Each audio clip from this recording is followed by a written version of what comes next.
ఓం శ్రీ గణేశాయ నమః. ఓం శ్రీరామాయ నమః. ఓం శ్రీకృష్ణాయ నమః. ఓం శ్రీ సద్గురు మహర్షి మలయాళ స్వం గురుభ్యో నమః. వాగర్థావివ సంపృక్తౌ వాగర్థ ప్రతిపత్తయే జగతః పితరౌ వందే పార్వతీ పరమేశ్వరౌ.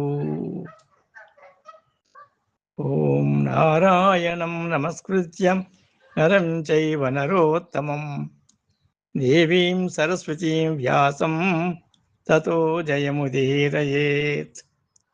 కృష్ణాయ వాసుదేవాయ దేవకీ నందనాయ చ నందగోపకుమారాయ గోవిందాయ నమో నమః. భాగవత భక్తులందరికీ నమస్కరిస్తూ పోతన భాగవతం ప్రథమ స్కందములో 5వ పద్యం.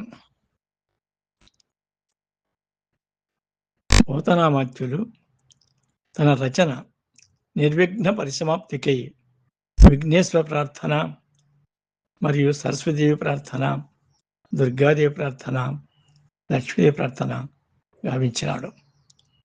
అందులో విఘ్నేశ్వర ప్రార్థన ఆదరమొప్పమృక్కిడిదున్ అద్రి సుతా హృదయానురాగం సంపాదికి దోషభేదికిన్ ప్రపన్న వినోదికి విఘ్నవల్లికాక్షేదికి మంజువాదికి అశేష జగజ్జననంద వేదికిన్ మోదక ఖాదికిన్ సమదమూషక సాదికి సుప్రసాదికిన్. పార్వతి సృజింపగా తల్లి కారణంగా పునరుజ్జీవితుడై ఆమె హృదయానురాగాన్ని పూర్తిగా సంపాదించినవాడు, పాప నివృత్తి చేయగలవాడు, ఆ పన్నుల కష్టాలను తొలగించి క్రీడించేవాడు, ఆటంకములనే తీవలను ఛేదించేవాడు, మధురంగా మాట్లాడేవాడు, అన్ని లోకాల జనులు ఆనందాన్ని అవగాహన చేసుకున్నవాడు, ఆ ఆనందానికి ఆధార వేదిక అయినవాడు, కుడుములను భక్షించేవాడు, బలిసిన ఎలుకనెక్కి వికరించేవాడు, సులభంగా భక్తులకు ప్రసన్నమయ్యేవాడు అయిన విఘ్నేశ్వరునికి గౌరవ భావముతో నమస్కరిస్తున్నాను. సరస్వతీదేవి ప్రార్థన. క్షోణితలంబునన్నుదురు శోకక మృక్కినుతింతు సైకతశ్రోణికిన్ శంచరీకచయ సుందరవేణికి రక్షితామర శ్రేణికిన్ తోయజాత భవచిత్త వశీకరుణైక వాణికిన్ వాణికిన్ అక్షదామ సుఖవారిజ పుస్తుకరమ్య పాణికిన్. ఇసుక తిన్నెల వలె విశాల రమ్యాలైన పెరుదుల కలది, తుమ్మెదల బారు వంటి అందమైన నల్లని జడగలది, దేవతా సమూహాన్ని రక్షించినది, బ్రహ్మదేవుని మనస్సును వశం చేసుకున్నటలో సాటిలేని మాట నేర్పుగలది, స్ఫటికమాల, చిలుక, పద్మం, పుస్తకం ధరించి మనోహరాలైన చేతులు గలది అయినటువంటి సరస్వతీదేవికి నొసలు నేల తాకేటట్లు నమస్కరించి ఆమెను స్తుతిస్తాను. ఆమె ధరించిన స్ఫటికమాల జపానికి చిహ్నమై నిత్యం బ్రహ్మజ్ఞానంతో కూడి ఉంటుంది. సుఖం కామానికి ప్రతీకయ్యి ధర్మానికి విరుద్ధం కాని ఇచ్చయి ఉంది. పద్మం ధనరాశులకు కాణాచి అయి నిత్య లక్ష్మీయుక్తమై అర్ధమై శోభిల్లుతూ ఉంది. పుస్తకము వేదశాస్త్రాలకు నిలయమై ధర్మానికి ఆధారమై నిలిచి ఉంది. ఈ విధంగా ధర్మ, అర్థ, కామ, మోక్షాలకు ప్రతీకలుగా సరస్వతీదేవి పుస్తకం, పద్మం, చిలుక, అక్షమాల ఆమె హస్తాలలో ధరించి దర్శనమిస్తూ ఉన్నది మనకు. పుట్టం బుట్ట శరంబునన్మొలవన్ అంభోయాన పాత్రంబునన్ నెట్టంగల్ గనూన్ కాలిన్ గొల్వను పురాణింపందొరంకుంటి మీదెట్టే వెంట చరింతున్ తత్సరణి నాకీవమ్మ యోయమ్మ మేల్ పట్టున్ నాకగుమమ్మ నమ్మితి సుమీ బ్రాహ్మీ దయాంభోనిధి. అమ్మా ఓ సరస్వతీదేవి దయామయి, నేను వాల్మీకి మహాకవి వలె పుట్టలో పుట్టలేదు, కుమారస్వామి వలె రెల్లుగడ్డిలో జన్మించలేదు, వ్యాస మహర్షి వలె పడవలో ప్రభవిల్లలేదు, కాళిదాసు మహాకవి వలె కాళికాదేవిని పూజించలేదు.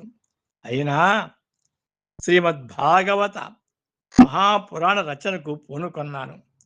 ఏ విధంగా ముందుకు వెళ్ళాలో త్రోవ చూపు తల్లి, నాకు మార్గం చూపమ్మా, నాకు గట్టి ఆధారంగా నిలువమమ్మా, నిన్నే నమ్ముకున్నాను తల్లి. శారదా నిరదిందు ఘనసార పటేర మరాళ మల్లికాహార తుషారఫేన రజతాచలకాశ ఫణీశ కుందమందార సుధాపయోధి సితతామర సామర వాహిని శుభాకరత నొప్పు నిన్ను మదిగానగా ఎన్నడుగల్గు భారతీ.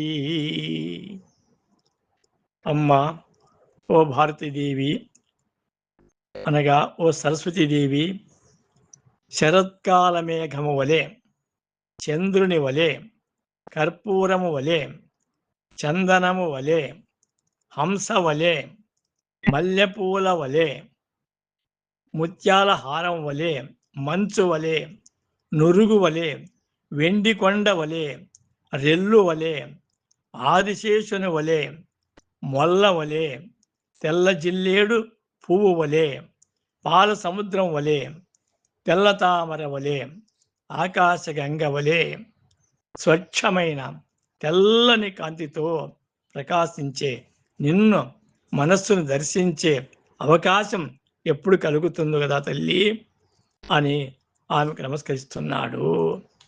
చూడండి, శారదాదేవి తెల్లని కాంతులతో చల్లని చూపులతో విరాజిల్లుతూ దర్శనమిస్తుంది.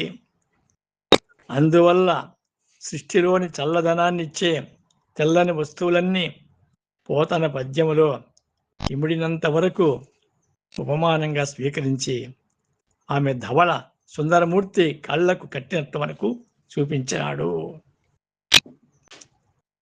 అంబా నవాంబుజోజ్వల కరాంబుజ శారద చంద్రచంద్రికాడంబర చారుమూర్తి ప్రకట స్ఫుటభూషణ రత్న దీపికా చుంబిత దిగ్విభాగ శృతి సూక్తి వివిక్త నిజ ప్రభావ భావాంబర వీధి విశ్రుతి విహారిణి నన్ కృపచూడు భారతీ. ఓ సరస్వతీదేవి అమ్మ, కొత్తగా వికసించిన పద్మాన్ని ధరించి మిక్కిలిగా ప్రకాశించే పద్మం ఉంటే హస్తం కలదానా? శరత్కాలపు మిన్నెల కాంతుల ఆడంబరముతో కూడిన అందమైన ఆకారం కలదానా? ధరించిన రత్నాభరణాల కాంతులు దిగంతాలను తాకేటట్లు శోభిల్లేదానా? వేద సూక్తుల్లో వ్యక్తమయ్యే ప్రభావం కలదానా? సత్కవుల మహాభక్తుల భావాకాశ వీధుల్లో ప్రశస్తంగా విహరించేదానా? అమ్మ సరస్వతీదేవి, నన్ను దయచూడు తల్లి అని ప్రార్థించినాడు. హరి ఓం. శాంతికి శాంతికి శాంతికి. శ్రీకృష్ణార్పణమస్తు.